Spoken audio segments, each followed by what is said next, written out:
નમસ્કાર, હું કૃષ્ણકાંત ધોળકિયા સ્કૂલ રાજકોટમાંથી બોલું છું. આજનું 10મા ધોરણનું પરિણામ બોર્ડના 8 લાખ વિદ્યાર્થીમાં બહુ તેજસ્વી પરિણામ ધોળકિયા સ્કૂલે પ્રાપ્ત કર્યું છે. 4 વિદ્યાર્થી 99.99 અને એમાં પણ અમારા 2 વિદ્યાર્થીએ ધોળકિયા સ્કૂલનો જૂનો રેકર્ડ તોડી નવો રેકર્ડ બોર્ડમાં સ્થાપિત કર્યો. 591 માર્કે અમારો જૂનો રેકર્ડ હતો. અમારા 2 દીકરાઓ 592 માર્કે આવ્યા, પાર્થ અને ધ્રુવ. 12 કોમર્સમાં અને 12 સાયન્સમાં પણ અમે નવા રેકર્ડ બોર્ડમાં બનાવ્યા છે. ધોળકિયા સ્કૂલ આવા બોર્ડ રેકર્ડ સર્જવા માટે જ બનેલી છે. આ વાલી જગતનો વિશ્વાસ, શિક્ષકોની મહેનત અને મા સરસ્વતીની કૃપા આ બાળકો પર વરસી છે અને એટલે આવા તેજસ્વી પરિણામો પ્રાપ્ત છે.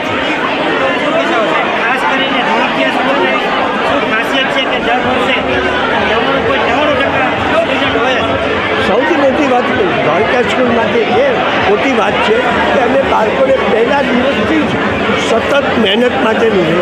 આખા વર્ષ દરમિયાન એની માટે મોટિવેશનલ લેક્ચરો ગોઠવાય, એની સતત ડેલી પરીક્ષાઓ લેવાય, એનું મૂલ્યાંકન જૂના બોર્ડની પદ્ધતિ પ્રમાણે કરી અને એની નાની ભૂલો બતાવી અને એને પરફેક્શન તરફ લઈ જાય છે અને એને કારણે બોર્ડ આ રીતે મળે છે.